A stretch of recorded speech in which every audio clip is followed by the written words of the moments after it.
Episode 1. In the 13th century, in Igbo land, the story of the village of Umuama. Before strangers crossed oceans and sorrow made a home in men's hearts. There was Umuama, a land wrapped in peace, in love, in harmony, in rhythm, and in truth, respecting and abiding by the laws of the land. Nestled between sacred rivers and tall whispering forests, Umuama was more than a village. It was a heartbeat, a family, a song passed down by wind and water. The people lived not in haste, but in harmony. They fished by day, hunted by dusk, and danced by moonlight. Girls carried clay pots on their heads, their feet skipping to the stream's laughter, their songs rising with the morning mist. Boys ran wild in the farmlands, chasing goats and each other. At night, they fetched snails by torchlight, guided by stars and stories whispered by elders. Mothers scrubbed pots by the riverbank, their laughter as clean as the water itself.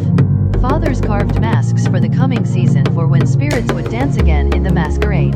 The great square of Umuama was the heart of it all.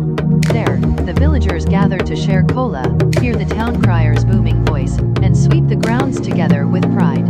It was here the four great men were honored, founders of the lineages that shaped Umuama. Eke, the first son, strong-jawed and deeply respected, his words weighed like iron. Afore, the silent farmer whose harvest never failed. Go swift as the forest wind, master of bow and beast. Onyi, the gentle fisherman, whose nets caught both fish and wisdom. Each man took a bride, betrothed by tradition and blessed by the ancestors. Ikama, barely 16, moved like flowing water beside Eke. Aforma, age 15, laughed like rain, her eyes always on Afor. Guama, 17, sharp-willed and full of spirit, danced like fire for Nkwo. Onyema, the youngest, still 14, already spun stories for Onyi beneath the moon. They were young, but the village was old and wise. They sang to the yams as they planted. They shared meals under palm trees.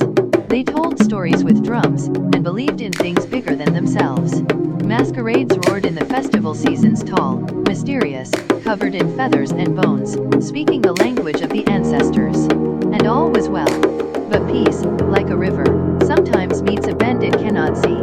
Destiny was moving, slowly, silently, like a snake in tall grass. This is the beginning of Umuama's story.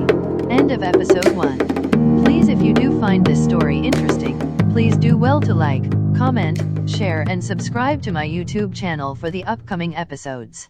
Thank you for your support and for reading/.